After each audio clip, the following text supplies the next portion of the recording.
brothers and sisters, sisters who want to be brothers and vice versa. It's that time of the day you've all been waiting for.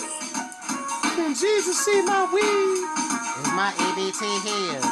No, you dumbass. It's the Moment of Reason with your host, Big B Kale. And welcome to the Moment of Reason. I am your host, Big B Kale.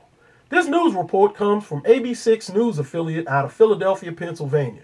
And it is a follow-up to a story that I posted many months ago on the Morale Facebook page, in which a homeless veteran was severely beaten by a bunch of teenage thugs in Olney, which is right outside of Philadelphia. This follow-up brings sadder news because it appears that the homeless veteran, whose name was Robert Barnes, has died after being in a coma for several months. Let me backtrack this story a bit to get you all up to speed. This incident was sparked when a 10-year-old boy disrespected this elderly homeless man that was in his 50s, calling him all sorts of names when he saw him panhandling for change at the gas station where the assault later occurred. The elderly man then told the boy if he kept harassing him, he would kick his little ass. In most circumstances, this would be more than enough to force fear in a bratty, disrespectful child, but not in the America we live in today. This 10-year-old boy went and notified his 34-year-old mother, Althea Gilliard, that the man was bothering him. Instead of coming to the gas station like an adult and notifying the authorities as well as the proprietors of that business, she contacted two of her girlfriends, who are pictured here.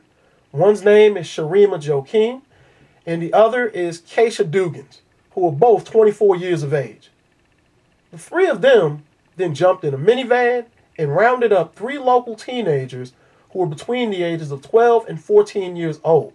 And they came back to the gas station and beat and stomped the man until he was unresponsive. All six of them, as well as the 10-year-old boy, took turns beating this man with a claw hammer and pieces of plywood that were laying around the gas station parking lot. Once the man could no longer move, they kept beating and stomping him until running back to their vehicle and speeding off. Due to the fact that this man is now dead, all of the assailants involved will have their charges upgraded to murder.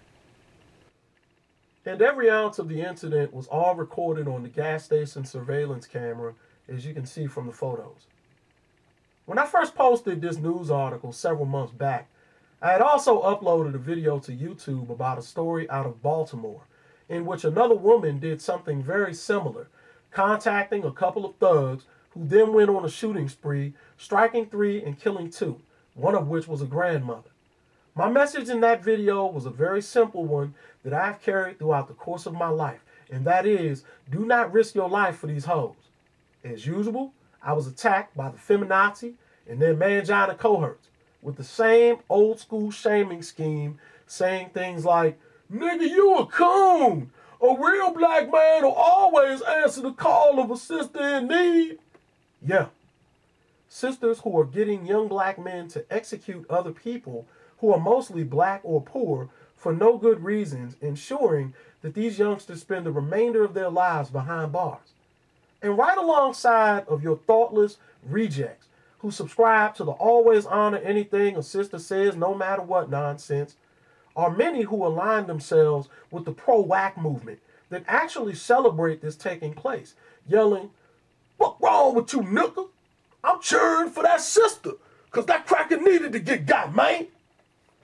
Mind you, these same fools cry river and take to the streets like a bunch of bitches with picket signs and banners, begging white courts to charge and indict white police officers and other white men who gun down black people. You cheer on the illogical efforts of sisters like this who end up getting countless amounts of brothers locked up for the rest of their lives, and then you come back holding picket signs, begging white people to show us all mercy by convicting those who wrongfully shoot us. You Negroes totally amaze me. I was telling a fellow YouTuber a few days ago about an incident that happened many years ago when I was still in my early 20s. And I was living in one of my first apartments after college.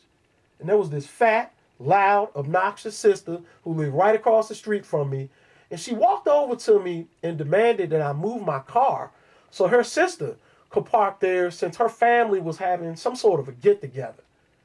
When I told this woman no, I told her no because these were reserved parking spaces, and I actually paid for the space. So once I told this woman no, she started yelling and calling me all sorts of names. So just before heading into my apartment, I told her to fuck off as I was turning around. And then her punk ass son, who was about 12, ran up on me and acted like he was going to do something.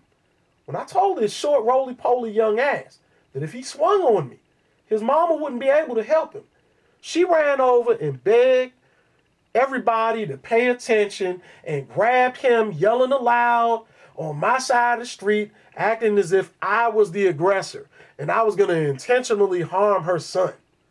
Later on that day, when I wasn't even home, because I had left to go back out to the gym, she had her simp-ass baby daddy knock on my door looking for me. When I got home, the neighbors informed and told me that he pounded on my door, cussing, and then started walking back and forth outside my windows, making visible threats in broad daylight.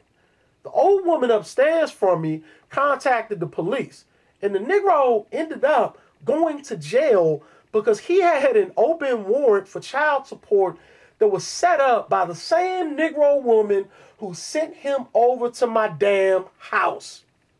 No joking, y'all.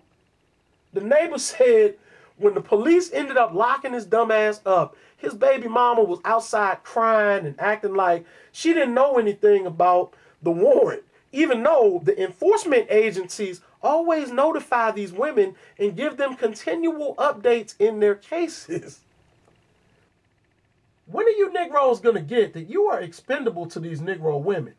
When are you going to realize that they have no problem killing two birds with one stone, and they instigate many of the acts of violence and ongoing urban warfare which take place in black neighborhoods?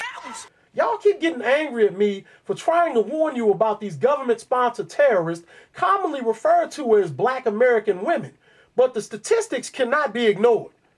When you hear these reports on CNN or MSNBC telling you that the terror alert has been raised up a notch, don't look for Al-Qaeda or the Taliban. Don't look for ISIS either.